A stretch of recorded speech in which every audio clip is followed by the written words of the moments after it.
حبیب طاہر اللهم صل على محمد وآل محمد ثم الصلاة والسلام والتحیۃ والاکرام علی سید اصل ما فی الوجود سر اللہ فی کل موجود نقطہ دائرۃ الوجود صاحب لواء الحمد والمقام المحمود الخاتم لما سبق والفاتح لمن غلق المعلن الحق بالحق ابي القاسم محمد اللهم صل على محمد وآل محمد وعلى آله الطيبين الطاهرين المعصومين المظلومين المنتهبين المنتقبين ولعنة الله على أعدائهم وغاصبي حقوقهم ومنكري فضائلهم ومصائبهم وولايتهم وخلافتهم وإمامتهم وشجاعتهم وسخاوتهم وشهادتهم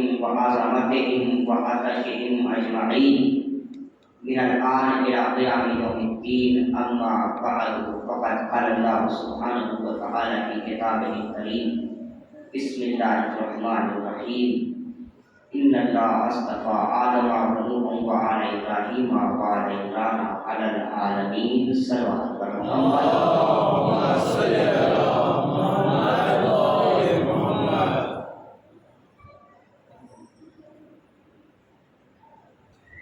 گزارش ہے کہ اگر آپ لوگوں کو کوئی سہمت نہ ہو تو بات والی بات ہے، جنہیں سہمت ہو وہ بیٹھے رہیں، بزرگوں سے گزارش نہیں ہے، نوجوانوں سے گزارش ہے، تھوڑا بڑی بات اس میں اس لیے کیونکہ ہمارے درمیان فاصلے اچھے نہیں ہوتے. ہم پہلی مرتبہ آپ حضرات کے دائرۂ محبت میں دائرۂ محبت میں حاضری کا شرف حاصل ہو رہا ہے. لیکن میں تو یہ نہیں کہوں گا کہ یہ پہلی مرتبہ ہے، اس لیے جو کہ علی والے عالم ارواح میں ایک دوسرے سے ملاقات پہلے کر چکے ہیں.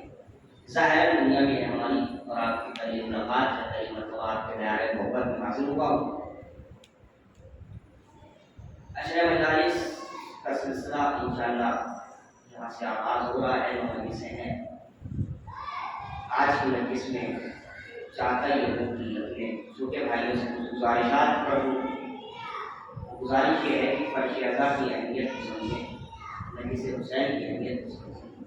اس لیے کیونکہ آج دنیا کو جو ہم سے خطرہ ہے وہ اسی وجہ سے ہے کہ ہمیں فرش ازا نے متحد کر رکھا ہے.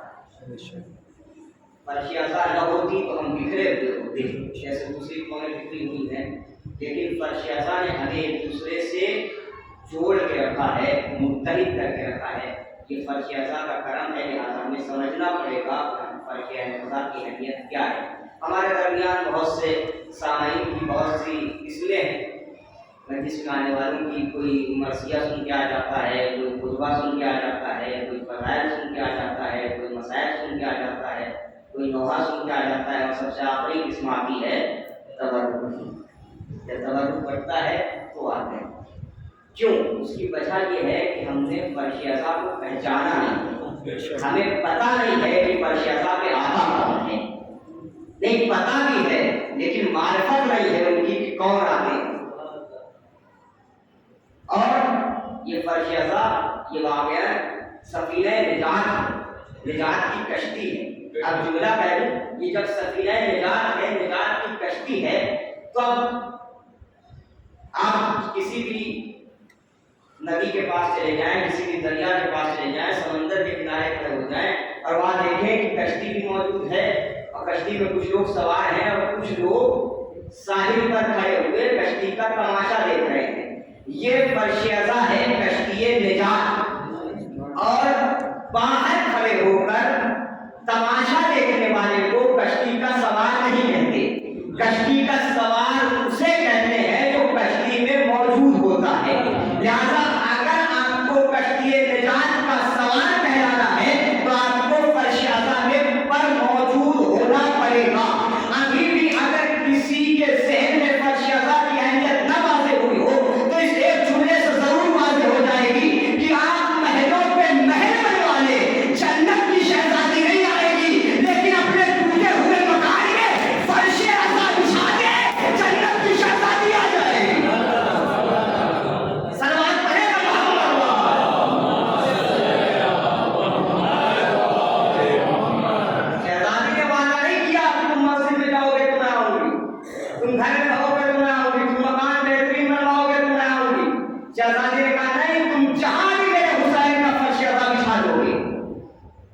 میں وہاں پر آ جاؤں گی۔ فرشہ کو پہچانیے اس مجلس حسین حضرت حسین کی تحفظ کیجیے، کیونکہ آج غیر تو غیر اپنوں میں بھی حضرت علی کے مخالف پیدا ہو گئے ہیں، لہٰذا اس کا تحفظ کرنے کی ذمہ داری ہماری ہے۔ نہیں، ایسا نہیں ہے کہ حضرت علی ہماری محتاج ہے، یہ تو اللہ کا وعدہ ہے، جب کوئی نہ ہوگا تب بھی حضرت علی ہوگی۔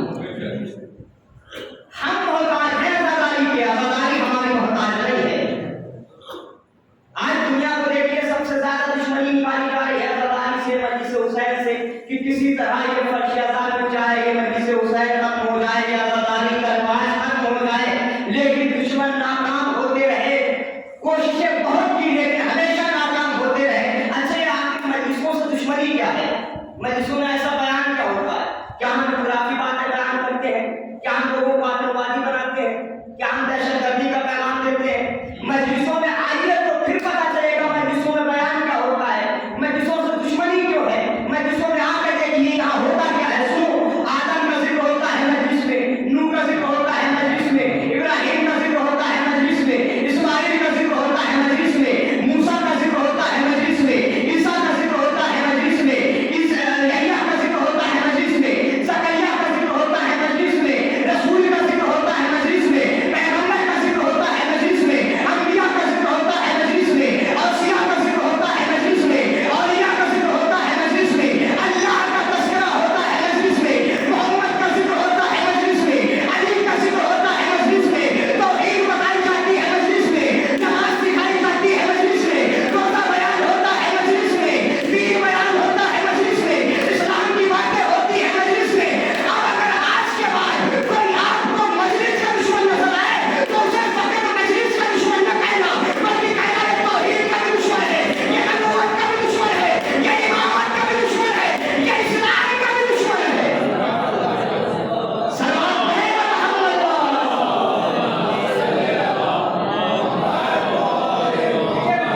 سے میں خطاب نہیں کرتا کیونکہ بزرگ مجھ سے بہتر جانتے ہیں، لیکن جو نوجوان ہے کہ بولے، اس لیے کہ تمہارے مولا نے کہا ہے بولو تاکہ پہچانے جاؤ، بولو تاکہ پہچانے جاؤ۔ جب تک بولو گے نہیں تو کیسے پتہ ہوگا کہ لینے والے ہو؟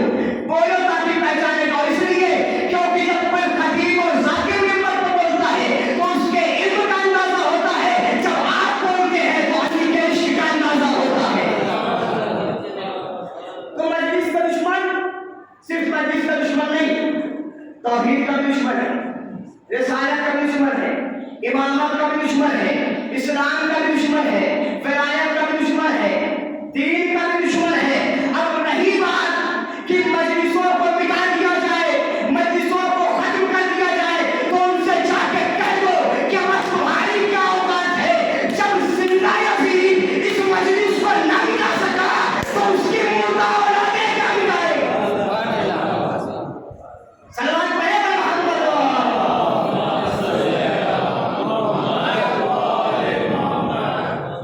اس مجلس ازا کی بنیاد جو خود سب سے بڑا دشمن تھا حضرت حسین، اسی کے گھر میں بی بی زینب نے رکھی، اور یہ بی بی زینب کا ایک معجزہ ہے جو آج نقش ازا باقی ہے، جو آج عزاداری باقی ہے، ورنہ یہ تحریک عزاداری کب کی مٹ چکی ہوتی، نہ جانے کتنے بڑے بڑے دشمن آئے عزاداری کے، مٹانے کی کوششیں کی گئی، لیکن عزاداری نہ تک مٹی تھی، آج مٹی ہے، نہ قیامت تک مٹ سکتی ہے۔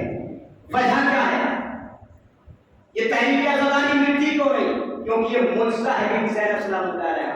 ورنہ آپ دیکھ لیں کہ دنیا میں تین بہت بڑی طاقتیں، اگر ان تینوں میں سے کوئی ایک طاقت بھی کسی کو حاصل ہو جائے تو وہ کسی بھی تحریک کو بآسانی مٹا سکتے ہیں۔ کون کون سی طاقتیں ہیں؟ حکومت کی طاقت، اگر حکومت کسی کے خلاف ہو جائے تو اس کی تحریک خود بخود مٹ جائے گی۔ دوسری طاقت دولت کی طاقت، اگر دولت کسی کو مٹانے میں خرچ کر دی جائے تو وہ تحریک مٹ جائے گی۔ تیسری طاقت میڈیا اور پروپیگنڈے کی طاقت، اگر میڈیا کسی کو مٹانے کی ٹھان لے تو تحریک مٹ جائے گی۔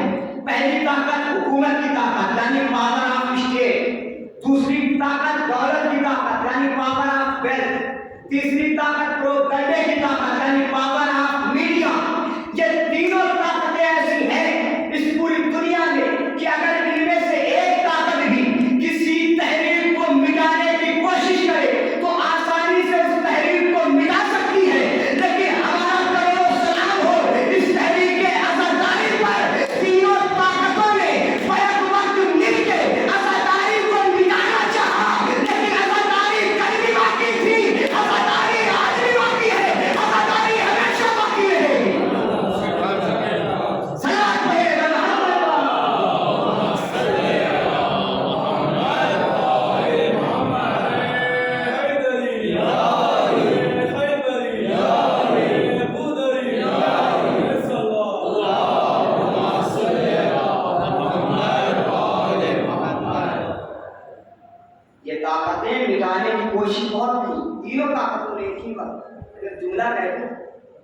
طاقتیں کتنی ہیں؟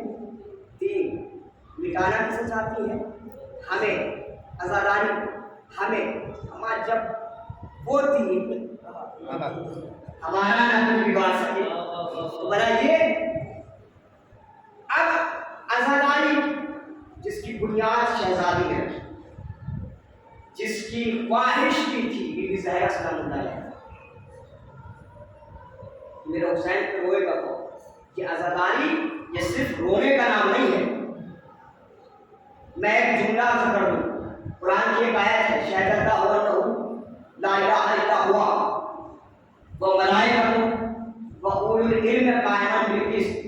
قرآن کی آیت سنیے آزاداری ہے کیا. اللہ فرماتا ہے کہ اللہ گواہ ہے کہ اس کے علاوہ کوئی معبود نہیں، یعنی اس کی توحید کے لیے وہ خود گواہ ہے. دوسرے ملائکہ گواہ ہیں. تیسرے اولو العلم، علم والے.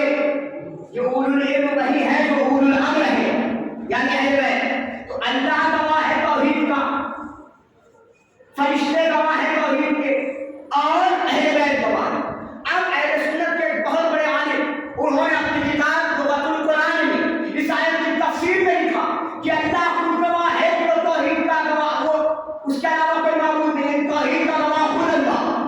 اہل بیت گواہ ہیں، انہوں نے عبادت کر کے بتایا کہ ہم اس کے توحید کے گواہ ہیں. کب فرشتے کیسے گواہ ہیں؟ کیا فرشتے ہر وقت یہی کہتے رہتے ہیں لا الہ الا اللہ لا الہ الا اللہ لا الہ الا اللہ؟ اب اہل سنت کے عالم ہیں وہ یہ لکھتے ہیں کہ فرشتے جو بھی کام کرتے ہیں اللہ کے نزدیک وہی ان کی توحید کی گواہی ہوتی ہے. کاش میری بات واضح ہو جائے. اللہ نے فرشتوں کو جس کام کے لیے بھی لگا رکھا ہے ان کا وہ کام کرنا ہی توحید کی گواہی ہے. مثلا اگر کوئی فرشتہ نماز پڑھ رہا ہے تو اس کا نماز پڑھنا توحید کی گواہی ہے. اگر کوئی فرشتہ سجدہ کر رہا ہے تو اس کا سجدہ کرنا توحید کی گواہی ہے. اگر کوئی فرشتہ رکوع کر رہا ہے تو اس کا رکوع کرنا توحید کی گواہی ہے. اب اگر کوئی فرشتہ بارش برسا رہا ہے تو اس کا بارش برسانا توحید کی گواہی ہے.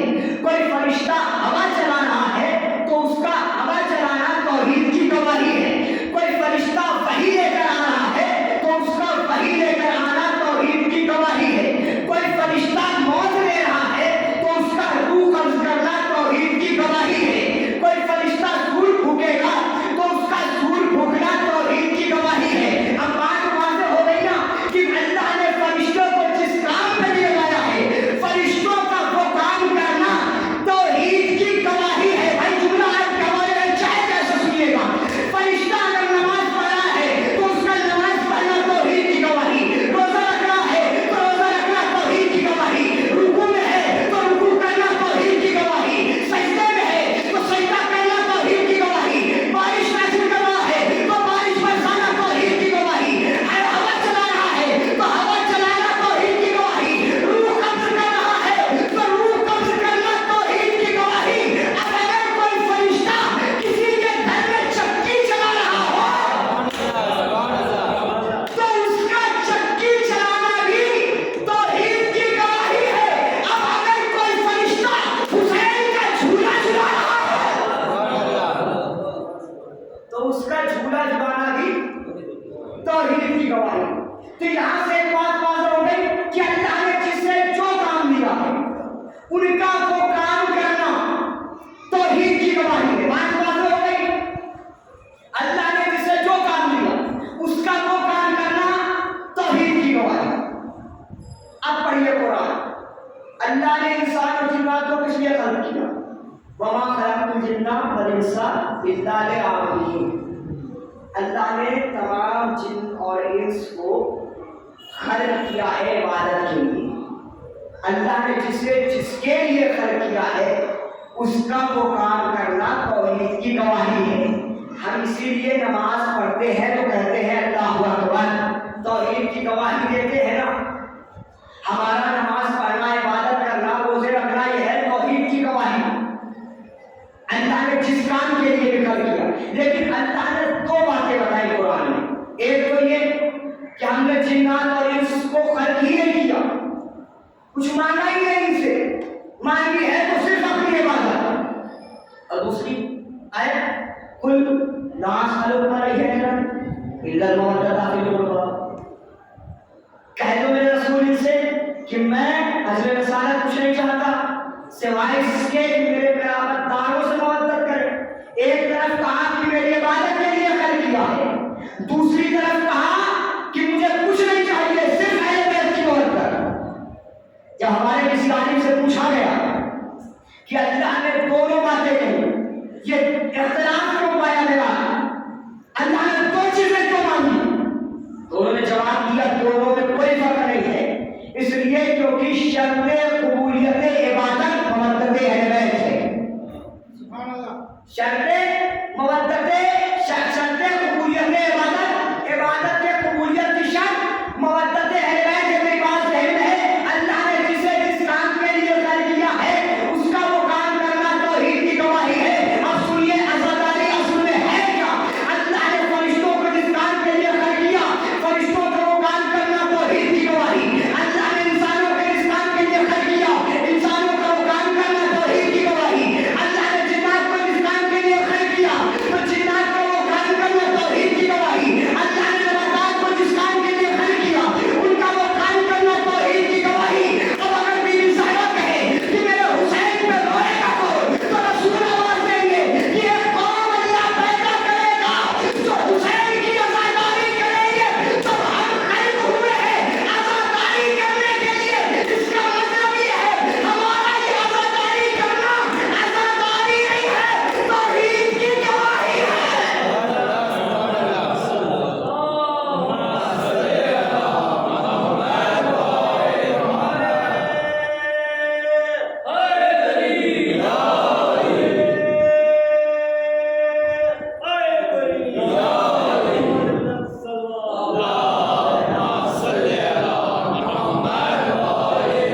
ہمارا یہ عزاداری کرنا صرف عزاداری نہیں ہے، توحید کی گواہی۔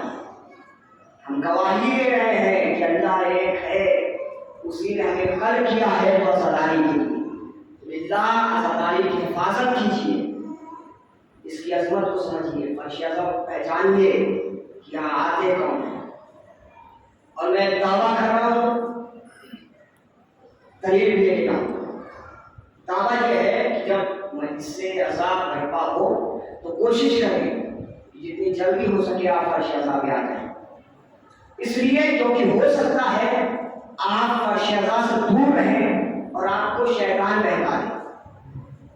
آپ اپنے گھر میں رہیں تو آپ کو شیطان بہکا سکتا ہے، آپ دکان میں رہیں آپ کو شیطان بہکا سکتا ہے، آپ گلیوں میں رہیں آپ کو شیطان بہکا سکتا ہے، آپ کسی بھی جگہ رہیں آپ کو شیطان بہکا سکتا ہے، لیکن یہ میرا دعویٰ ہے کہ آپ فرش عذاب پہ آ جائیے، آپ کو شیطان نہیں بہکا سکتا۔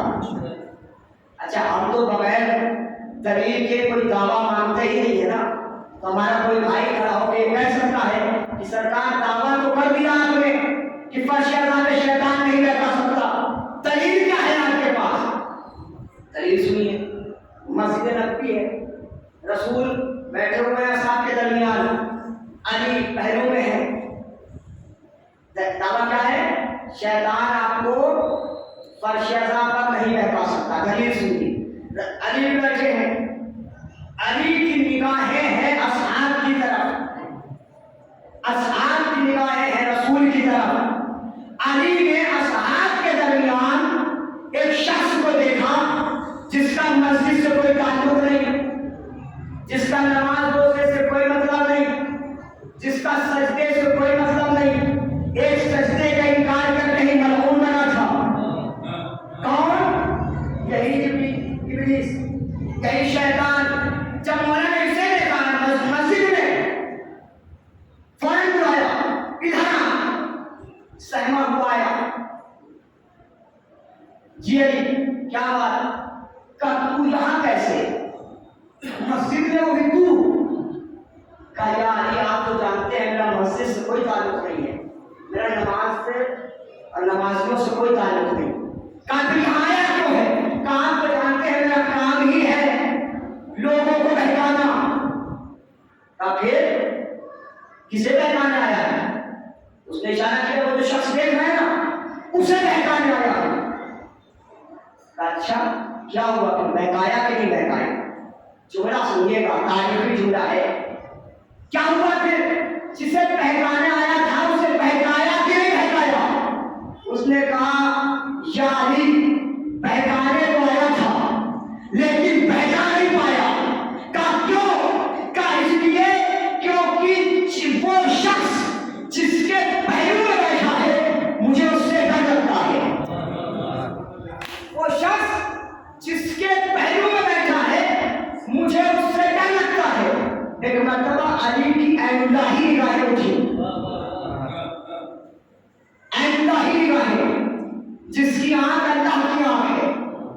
علی نے ادھر دیکھا جب اس نے اشارہ کیا تھا اور ایک مرتبہ مسکرا کے کہا عجیب بات ہے تو میرے سلمان سے ڈرتا ہے۔ ہو گئی، میں نے جملہ تو کہہ دیا، اب آپ سمجھے نہ سمجھے یہ آپ کی ذمہ داری ہے۔ عجیب بات ہے تو میرے سلمان سے ڈرتا ہے، مطلب کیا ہوا؟ شیطان آیا تھا جسے بہکانے، وہ کسی اور کے پہلو میں نہیں سلمان کے پہلو میں بیٹھا تھا۔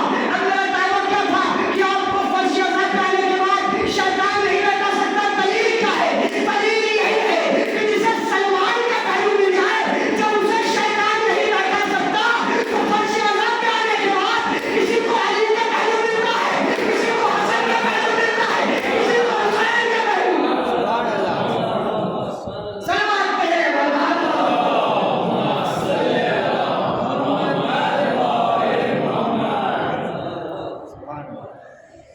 جب سلمان کے پہلو میں بیٹھنے والے کو شیطان نہیں بہکا سکتا، پہلے بیت کے پہلو میں بیٹھنے والوں کو شیطان کیسے بہکا دے گا؟ اچھا سوال یہ کہ اچھا آپ کیا مجلسوں میں اہل بیت آتے ہیں؟ بالکل آتے ہیں، سب کا عقیدہ، سارے شیعوں کا عقیدہ آتے ہیں۔ کہا جب آتے ہیں تو پھر دکھائی کیوں نہیں دیتے؟ ہم نے کہا بھیا یہ بتائیے آپ نے کتنی چیزوں کو دیکھ کے مانا ہے اور کتنی چیزوں کو بغیر دیکھے مانا؟ کا کیا مطلب؟ ہم نے کہا آپ ہیں کون؟ کہا مسلمان ہیں۔ ہم نے کہا کلمہ پڑھتے ہو؟ کہا بالکل۔ سنائیے کلمہ۔ کہا لا الہ الا اللہ، اللہ کے علاوہ کوئی معبود نہیں۔ ہم نے کہا کیا آپ نے اللہ کو دیکھا ہے؟ کہا نہیں اللہ کو تو نہیں دیکھا۔ پھر مانتے کیوں؟ کہا چونکہ رسول نے بتایا ہے کہ اللہ ہے تو ہم نے مانا کہ اللہ ہے۔ اچھا آپ مسلمان ہیں، نماز کیوں پڑھتے ہیں؟ کہا کہ جنت پہنچ جائیں، اور نہیں پڑھیں گے تو کیا ہوگا؟ کہا نہیں پڑھیں گے تو جہنم میں اللہ ڈال دے گا۔ پڑھتے اس لیے ہیں تاکہ جنت پہنچ جائیں۔ ہم نے کہا بھیا یہ بتاؤ جنت دیکھی ہے؟ کہا نہیں جنت نہیں دیکھی۔ اچھا جہنم کا خوف ہے تو کیا جہنم دیکھی ہے؟ کہا نہیں جہنم نہیں دیکھی۔ اچھا جنت میں ہوگا کیا؟ کہا جنت میں حوریں ہوں گی، غلمان ہوں گے، فرشتے ہوں گے، سلسبیل ہوگی، کوثر ہوگی۔ ہم نے کہا اچھا یہ بتائیے کہ آپ نے حوریں دیکھی؟ کہا نہیں دیکھی۔ ہم نے کہا کہ آپ نے فرشتے دیکھے؟ کسی مسلمان کو بلا کر نبی نے کسی سے ملوایا ہو اور کہا ہو کہ یہ فرشتہ ہے اس سے مصافحہ کرو؟ فرشتوں کو کسی نے نہیں دیکھا، حور و غلمان کو کسی نے نہیں دیکھا، سلسبیل کو کسی نے نہیں دیکھا، کوثر کو کسی نے نہیں دیکھا، تسلیم کو کسی نے نہیں دیکھا، جنت و جہنم کسی نے نہیں دیکھا۔ ہم نے کہا جب نہیں دیکھا تو مانتے کیوں ہو؟ کہ چونکہ ہمیں رسول نے بتایا ہے کہ جنت ہے، جہنم ہے، کوثر ہے، تسلیم ہے، سلسبیل ہے، حور و غلمان ہے، تو ہم نے مانا کہ بے شک یہ ساری چیزیں ہیں۔ ہم نے کہا اگر آپ نہیں مانیں گے تو کیا ہوگا؟ اگر آپ مسلمان ہیں لیکن آپ کا جنت پہ عقیدہ نہیں تو کیا ہوگا؟ کہ ہم جہنم میں جائیں گے۔ ہم نے کہا کوئی مسلمان یہ کہتے میرا جہنم میں عقیدہ نہیں، کا عقیدہ نہ ہو پھر بھی جہنم میں جائے گا۔ ہم نے کہا کوئی اگر کہتے ہمیں فرشتوں پہ عقیدہ نہیں تو ہم نے دیکھا نہیں، کا عقیدہ نہیں ہوگا تو جہنم میں جائے گا۔ ہم نے کہا کوئی یہ کہتے کہ حور و غلمان کا عقیدہ نہیں، ہم نے دیکھا ہی نہیں، ہم عقیدہ کیوں رکھے؟ کہ وہ بھی جہنم میں جائے گا۔ ہم نے کہا کیوں؟ کہ اس لیے ہم نے دیکھا تو نہیں ہے لیکن رسول نے بتایا ہے کہ جنت ہے تو ہم نے مانا کہ جنت ہے۔ رسول نے بتایا کہ جہنم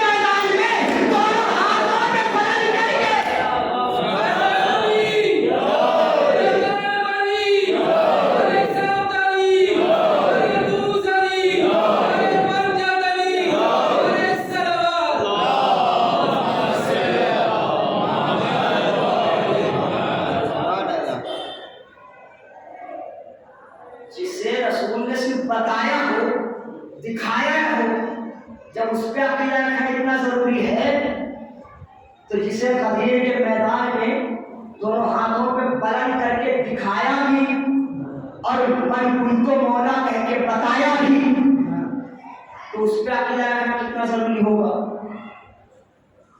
اچھا جب رسول نے دکھا دیا تھا اور کائنات کو دونوں ہاتھوں بلند کر کے، تو پھر من کنتو کہنے کی کیا ضرورت ہے؟ اور جب من کنتو مولا کہا تھا تو ہاتھوں پہ بلند کرنے کی کیا ضرورت ہے؟ سوال ہو سکتا ہے۔ بس آخری بات ہے انشاءاللہ رب مسائل، جب دکھایا تو بتایا کیوں؟ جب بتایا تو دکھایا کیوں؟ پہلی بات تو یہ کہ اگر رسول صرف دکھا دیتے تو کچھ علی کے دشمن یہ کہہ دیتے کہ ہم تو اندھے تھے، ہم نے دیکھا ہی نہیں۔ اور رسول اگر صرف کہہ دیتے من کنتو مولا تو یہ کہہ دیتے کہ ہم تو پہلے سے ہم نے سنا ہی نہیں۔ رسول نے بتایا بھی دکھایا بھی تاکہ تم کوئی بہانہ نہ بنا سکو۔ اور دوسری بات وہ سن لیجیے انشاءاللہ کے مسائل۔ دوسری بات یہ ہے کہ قرآن میں ایک آیت ہے، تیسرے پارے کی پہلی آیت، اما یتساءلون عن النبأ العظیم، لوگ تم سے سوال کریں گے نبأ عظیم کے بارے میں۔ یہ نبأ عظیم کیا ہے؟ کہ اللہ کی سب سے بڑی خبر۔ اب یہ سب سے بڑی خبر کیا ہے اللہ کی؟ سب سے بڑی خبر کیا ہے؟ جنگ صفین میں مولا کے سامنے ایک قاری قرآن آیا جنگ کرنے کے لیے۔ عجیب بات ہے، قرآن کے سامنے قاری قرآن آ گیا۔ جب وہ علی کے سامنے آیا تو قرآن پڑھتا ہوا آیا۔ علی نے کہا کیا پڑھ رہے ہو؟ اس نے کہا قرآن پڑھ رہا ہوں۔ کہا قرآن میں کون سی سورہ؟ کہا سورہ نبا۔ کہا سورہ نبا کی کون سی آیت؟ کہا اما یتساءلون عن النبأ العظیم۔ تو کہا اس کا کیا مطلب ہے؟ کہا لوگ سوال کریں گے سب سے بڑی خبر کے بارے میں۔ تو علی نے کہا مجھے خبر بھی ہے کہ وہ سب سے بڑی خبر ہے کیا؟ اس نے کہا نہیں مجھے تو نہیں پتا، میں نے تو رٹا ہے سمجھا تھوڑی ہے، میں نے رٹا ہے سمجھا تھوڑی ہے، مجھے نہیں پتا کہ سب سے بڑی خبر کیا ہے۔ علی نے اپنے سینے پہ ہاتھ مار کے کہا واللہ انا النبأ العظیم، اللہ کی قسم میں ہوں سب سے بڑی خبر۔ سب سے بڑی خبر کون؟ علی۔ دوسری بات، جب اللہ نے رسول کو معراج پہ بلایا، کس لیے بلایا؟ قرآن میں اللہ نے کہا میں نے اپنے حبیب کو اس لیے بلایا تاکہ اپنی بڑی نشانی دکھاؤ، بڑی نہیں سب سے بڑی نشانی دکھاؤ، سب سے بڑی نشانی۔ اب یہ سب سے بڑی خبر تو پتا ہو گئی کہ علی ہے، یہ سب سے بڑی نشانی کیا ہے؟ تو جس علی نے صفین میں کہا تھا کہ میں سب سے بڑی خبر ہوں، اسی علی نے میرے خفا پہ بیٹھ کے کہا میں ہی اللہ کی سب سے بڑی نشانی ہوں۔ اب سوال کیا تھا کہ نبی نے دکھایا تو بتایا کیوں؟ بتایا تو دکھایا کیوں؟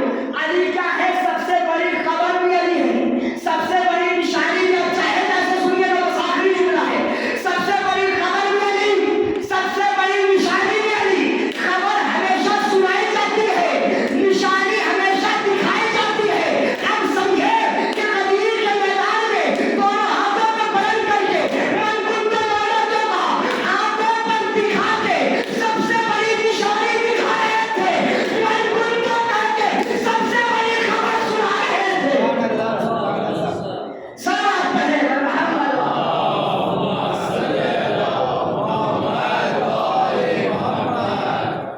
سب سے بڑی خبر سنا رہے تھے، ہاتھوں پر اٹھا کے سب سے بڑی نشانی دکھا رہے تھے۔ بہت پہچنوایا، بہت پہچنوایا رسول نے اہل بیت، لیکن دنیا والوں نے نہ پہچانا۔ اگر پہچان کیا ہوتا تو آج ہم حسین پہ کریا نہ کر رہے ہوتے۔ فضائل آپ چاہیں جیسے سنیں، لیکن ہاتھ جوڑ کے گزارش ہے، مسائل میں دل کھول کے رویا کریے، اس لیے کیونکہ تمہارے رونے سے حسین کی ماں کو بڑا سکون ملتا ہے۔ ایام سکینہ، یوم سکینہ کے عنوان سے آپ یہ مجلسیں کر رہے ہیں نا، جب آپ روتے ہیں تو ایک بیوی جب کہیں پر شہزا بچتا ہے تو ایک بیوی جنت البقیع سے اٹھتی ہے، اٹھ کے شام جاتی ہے، شام میں اپنی بیٹی زینب کو اٹھا کر کہتی ہے زینب چلو حسین کی مجلس برپا ہونے جا رہی ہے۔ دونوں بیویاں نکلتی ہیں شام سے اور ایک قید خانے میں آتی ہیں، آنے کے بعد ایک چھوٹی سی قبر کے پاس بیٹھ کے کہتی ہے سکینہ چلو تمہارے بابا کی مجلس ہونے جا رہی ہے۔ اور جب یہ بیویاں فرشیزہ پہ آتی ہیں اور آپ کے آنکھوں میں کریا دیکھتی ہیں، آپ کی آنکھوں میں آنسو دیکھتی ہیں، آپ کا رونا دیکھتی ہیں، تو جو سب سے چھوٹی ہے بیویوں میں جسے سکینہ بنت الحسین کہتے ہیں، وہ اپنی پھوپھی اماں سے پوچھتی ہے پھوپھی اماں یہ لوگ جو رو رہے ہیں کیا ہمارے بابا کی طرح ان کا بھی بابا مانا گیا؟ کیا ہمارے بھیا کی طرح ان کا بھی بھیا مانا گیا؟ کیا ہمارے چچا کی طرح ان کا چچا بھی مانا گیا؟ کیا ہمارے اوپر جو ظلم ہوئے ہیں ویسے ہی ان پر بھی ظلم ہوئے ہیں؟ ایک مرتبہ زینب کہتی ہے نہیں بیٹی سکینہ ان پر کوئی ظلم نہیں ہوا۔ کہا پھر یہ رو کیوں رہے ہیں؟ کہا بیٹی یہ تیرے بابا حسین کے غم میں رو رہے ہیں۔ ایک مرتبہ سکینہ کہتی ہے اے پھوپھی اماں کاش یہ لوگ کربلا میں ہوتے تو میرا بابا نہ مارا جاتا۔ عجب میرا سارا، عجب میرا سارا، رونے میں کوئی کمی نہ کیجیے گا، دل کھول کے روئیے گا حسین پہ، اس لیے کیونکہ جب سکینہ حسین پہ رونا چاہتی تھی تو کبھی شبر کا تماشا رکھتا تھا، کبھی ہولی کا تماشا رکھتا تھا۔ عجب میرا سارا، سکینہ کہتی ہے پھوپھی اماں اگر یہ زندہ ہوتے، اگر یہ کربلا میں ہوتے تو ہمارا بابا نہ مارا جاتا۔ پھوپھی اماں جی میرے بابا تو رو رہے ہیں، پھوپھی اماں پہ میں دعا کرتی ہوں، پھوپھی اماں میں دعا کرتی ہوں پروردگار سے، اے پروردگار جس طرح میرا بابا مارا گیا ہے ان کا بابا نہ مارا جائے، جس طرح میرے گھر والے مجھ سے بچھڑ گئے ہیں ان کے گھر والے ان سے نہ بچھڑے، جس طرح سے میرے تماچے لگائے گئے ہیں ان کی بچیوں کے چہرے پر تماچے نہ مارے جائیں، جیسے میرے کانوں سے گوشوارے چھینے گئے ایسے ان کی بچیوں کے کانوں سے گوشوارے نہ چھینے جائیں۔ عجب میرا سارا، قرآن کو کوئی غم نہ دے سوائے بنا محمد کے، بہت آسانی سے سن لیتے ہیں۔ سکینہ کے کانوں سے گوشوارے چھینے گئے، ہر گھر میں 4 برس کی کوئی بچی ضرور ہوگی، اس بچی کو ذہن میں رکھتے ہوئے پھر مسائل سننا۔ جانتے ہیں گوشوارے کیسے چھینے گئے؟ جب خیموں میں آگ لگا دی گئی، اشکیا خیموں کو لٹنے لگے، سکینہ کے دامن میں آگ لگی، سکینہ دوڑی دوڑی کہیں جا رہی تھی، کسی نے روکا، کہا اے حسین کی بیٹی کدھر جا رہی ہو؟ کہا اے شیخ مجھے نجف کا راستہ بتا دے۔ کہا نجف جا کر کیا کرو گی؟ کہا وہاں میرے دادا علی رہتے ہیں، میں ان سے شکایت کروں گی کہ میرا گھر لٹ گیا، میرے دامن میں آگ لگائی جا چکی۔ اتنے میں ایک سالی پڑھا، اسے جب کچھ نہ ملا اس نے دیکھا اس بچی کے کانوں میں 2 چھوٹے چھوٹے گوشوارے ہیں، یہ آگے رہا، اس نے چاہا کہ گوشوارے اتار لے، سکینہ نے روک دیا اے شیخ رک جا، نامحرم ہے تو ہمیں ہاتھ نہیں لگا سکتا۔ کہا مجھے تیرے گوشوارے اچھے لگتے ہیں، یہ گوشوارے اتار کے مجھے دے دے۔ سکینہ نے کہا تجھے گوشوارے چاہیے نا؟ کہاں گوشوارے چاہیے؟ کہا اچھا رکو میں خود اپنے ہاتھوں سے اتار کر تجھے خود دے دیتی ہوں۔ میں